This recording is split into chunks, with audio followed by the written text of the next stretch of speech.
วิดีโอนะก็เป็นวิดีโอลายเฮ็ดจอมผิวใต้ใน Adobe Photoshop นี่เนาะ Photoshop อันนั้นสุดท้ายก็เปิด Adobe Photoshop เขาขึ้นมาพอเปิดย่อเนี่ยเขาดีไฟล์เขาดีย้อนเจนนะตัวอย่างก็นิ้วว่าเขาเคยใจไล่ไว้เนี่ยก็เรียกกลุ่มโทแอนนะเนี่ยตัวกลุ่มโทแอนนะมันขึ้นมาว่าจำเดี๋ยวว่าห้องใจไล่ไว้ก็เขาเรียกไฟล์แล้วก็นิ้วนะมันเด็กขึ้นมาตรงไหนเพราะเรียกกลุ่มโทแอนนะนี่มันเด็กขึ้นมาในแรงไว้นะเจ้าหน้าก็เป็นตั้งกว้างตั้งสูงมันอันเขาเลือกข้างกล้วยอะไรนะสีมันสังมันด้วยนะอันนี้ได้เขาเอาจอมันขับปันมากก็เอาเด็กเลือกที่นี่เขาเลือกลายเยอะมันจะเป็นกระดาษ A4 เขาสั่งเขาแต่อันนี้เขาเลือกเป็นโฟโต้เป็นกระดาษโฟโต้แล้วก็โอเคมันกลายรุ่นนี้กันเนาะมันได้มีตีเมจีมันแห่เนาะเหมือนกันนะnày cái này là để mình đi sẽ chỉ nó là nó cho họ để trong phía tay này có họ sẽ chỉ trong phía tay này trong phía tay để pro này pro sẽ lại đuôi lại pro này con này đuôi lại nó đi tay hàng này và tăng khang vậyพอเด็กขึ้นมาโอเคขึ้นมาว่าที่เลเยอร์ผ่ายขวาเนี่ยมันเด็กขึ้นมาเนาะมันเสื้อบ่มีเลเยอร์ผ่ายขวาเนี่ยไหนขึ้นกว่าที่วินโดว์เนาะเข้ามาที่วินโดว์ในเลเยอร์แถวผ่ายขวาเนี่ยเดี๋ยวหันเลเยอร์นะมันเจอมันก็มันเดี๋ยวหายนะเพราะมันหายเนี่ยก็เอาคอมาตั้งน้องไว้น่ะมันเจอครึ่งมือผ่ายซ้ายเจ้าเนี่ยเลยครึ่งมือเพราะเด็กก็มันหายนะโทษครึ่งมือผ่ายขวาเนี่ยเป็นที่เที่ยวที่นี้เที่ยวเนี่ยเลเยอร์เดี๋ยวสองอันนี้ได้ลองใจนะไม่ใจเขาเปิดด้วยนะแล้วก็เขาเปิดซ้อเลเยอร์เนี่ยเขาตั้งซื้อเลยนะแล้วเนี่ยไปตั้งซื้อเป็นเลเยอร์หมายส่วนเนี่ยเขาได้ย้อนเลเยอร์ทางแถวย้อนแถวในเลเยอร์หนึ่งเนี่ยมันต่างมันกล้วยหนึ่งนะก็ใครต่างปันก็แล้วเทียบกันในสองตั้งแล้วก็เขามีอะไรนั่นน่ะไม่ได้มีอ่ะเขาได้ให้จอมตีได้นั้นเขาเท่าไรเลเยอร์หมายหนึ่งเนี่ยแล้วก็ตีมันตีแถวหมายสองนั่นเนาะเขาได้ให้เป็นสีเจียงใจตัวสีเจียงนะแล้วก็เขามากว้างไปเป็นสีเจียงเจียงจอมตีได้นะครับพอเขามากว้างเป็นสีเจียงยาวเขาในเขาได้ใส่สีเหลืองนะมันเขียวแรงนะเขาได้ใส่สีเหลืองดังยาวเขาได้ถอกสีมันไหนมาดีมันจะหางปุ้งหน่อยนะปุ้งไหนเป็นดีถอกสีว่าเลือกปุ้งยาวเขาได้เลือกสีมันกระไดนั้นเดี๋ยวมีสองแถวนะแถวใดแถวเนื้อเขาแถวเนื้อแน่เป็นดีถอกปุ้งเนาะเขาเลือกเป็นสีเหลืองยาวเขาได้ถอกใส่ในสีเจียงแน่นะจากเห็นในสีเจียงเนี่ยในแรงมากก็เนี่ยสีเหลืองแล้วก็เขาจะย้อนแถวเลเยอร์ทางแถวไปเฮ็ดสีเขียวเลือกแถวใดนั่นนะหินหน่อยนะหินหน่อยนี่เลเยอร์ย้อนไหนขึ้นมาเลเยอร์หมายสองเราเลือกแถวนี้ก็มาเขาจะเฮ็ดสีเขียวเนาะ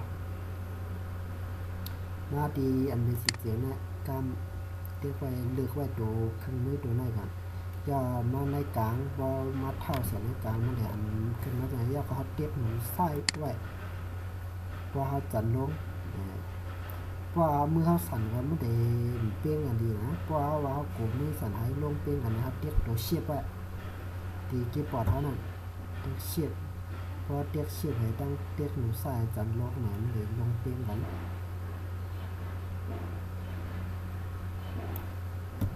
ยาวก็ปล่อยกันแม่เขาเด่นใจไล่ใจปุ้งถอกสีนะเดี๋ยวใจไล่ไว้กันอ่ะถ้าเดี๋ยวใจไล่ไว้เนี่ยตีสีขาวก็ได้เนาะหันเนาะเขาเดี๋ยวเลือกเป็นสีเขียว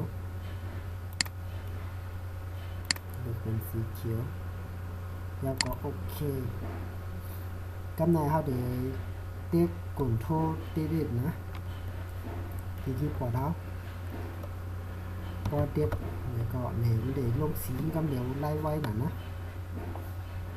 แล้วก็เขาได้ย้อนแทงแถวนึงแถวนี้เยอะย้อนแทงแถวนึงไต่สีเหลืองก็ไม่ก็เขาได้จันลงแทงนะเด็กใส่ในกลางสีเจียงเป็นห้อยนั่นนะแล้วก็เด็กเชือกหลักลงเหมือนไก่ก็ไม่เขาได้ใส่สีเหลืองตีสีเขียวหน้าขึ้นลายเป็นสีเหลืองแล้วก็โอเคแล้วก็เขาก็เด็กแทงกลุ่นโทษด้วยเหมือนไก่หนึ่งนะนี่เป็นแถวที่3นะเป็นเลเยอร์หมาย3นะก็ไม่เขาได้เอาเม็ดหิมค้างในหายเขาก็เด็กกลุ่นโทษตี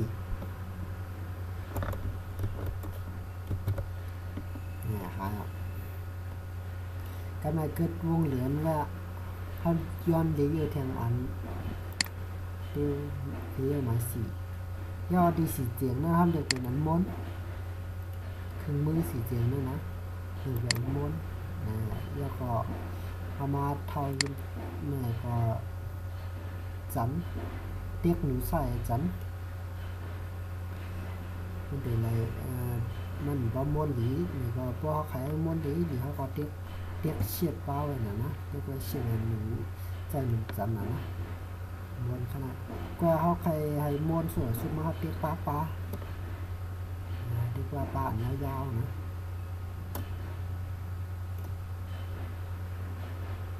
ป้าแล้วก็เตะปล่อยป้าดังแล้วปล่อยหนู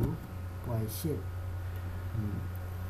แล้วปล่อยพอปล่อยมดเนี่ยก็ไล่มาเท่าไหร่ก็มาตีโลกสีมันเป็นสีขาวเอามาตีอันนี้สีเหลืองน่ะเอาเด็กเป็นสีขาวก็อย่าโอเคเขาเด็กเด็กเหมือนมาไกลไว้หนังขาวก็เนี่ยเขาเด็กเด็กเหมือนมาไกลไว้หนังกลุ่มโทษเด็ดๆนะลงสีขาว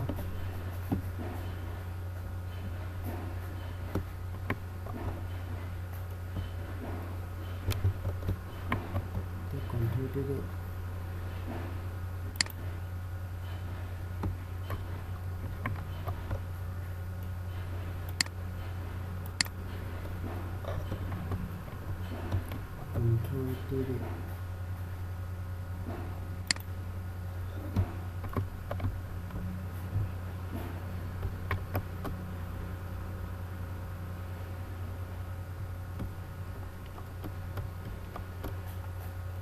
คีย์บอร์ดมีปัญหาเนี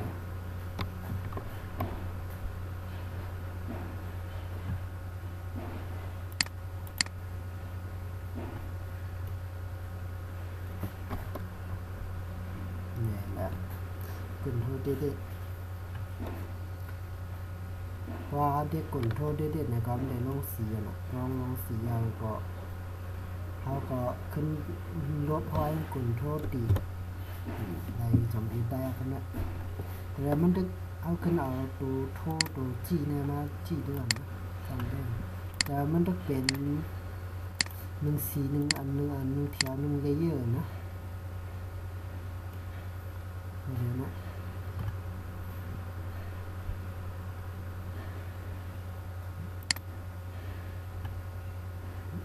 ก็ได้ให้เลเยอร์สีอันนี้มาหุ่มกันนะให้เป็นอันเดียวกันพอมีฮอตเท่าไว้ก็อยากฮอตเตียกไว้กลุ่มโทษก็อยากฮอตเตียกเลเยอร์1เลเยอร์2เลเยอร์3เลเยอร์4ก็อยากเอาขึ้นปล่อยกลุ่มโทษ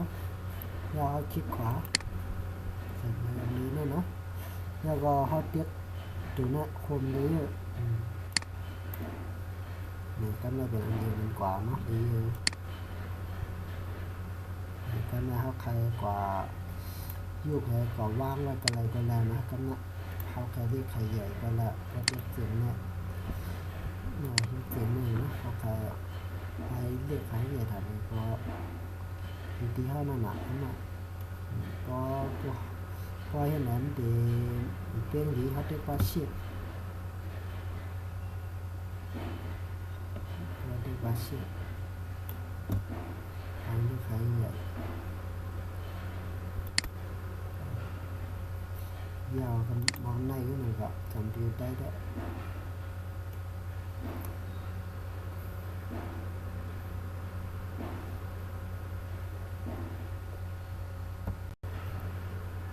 พอเฮ็ดยาวเขาใครซิมเนี่ยนะเขาก็มา define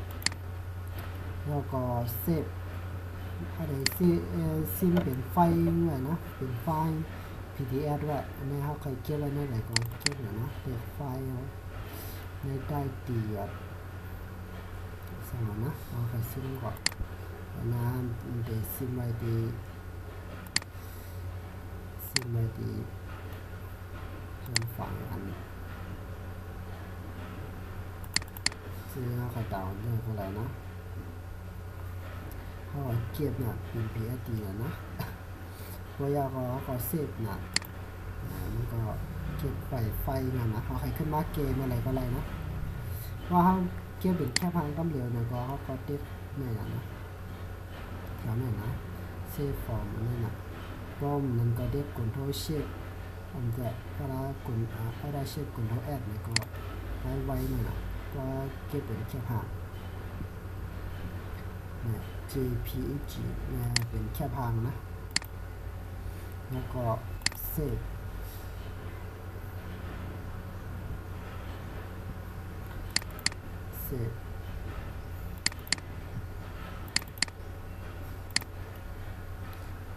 นะพอเดียวก็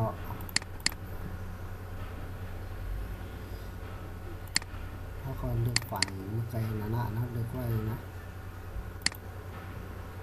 เอาเลือกฝ่ายนะเลือกไว้มันใจนะเกี่ยวกับอะไร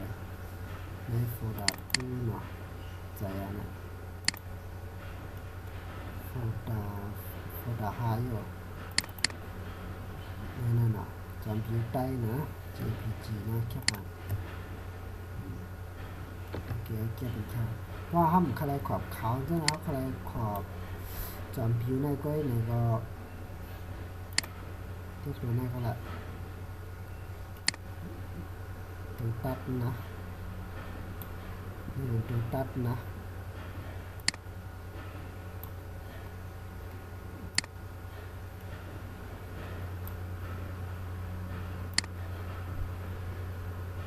ตัวตัดเอาจำผิวก็ให้ก็ถูกขาวมันเยอะให้ขึ้นเก็บซิมเป็นแค่วางเป็นก้ามโอเค JPG แค่วางจำผิวละลายหน่อยกันนะแล้วอะไรว่าอันนะแต่ป้าขอพิมพ์จนพิมพ์ได้หนึ่งกันก็ใส่ชื่อเบอร์กันได้นะกันนะขึ้นขอได้ในฝ่ายแล้ว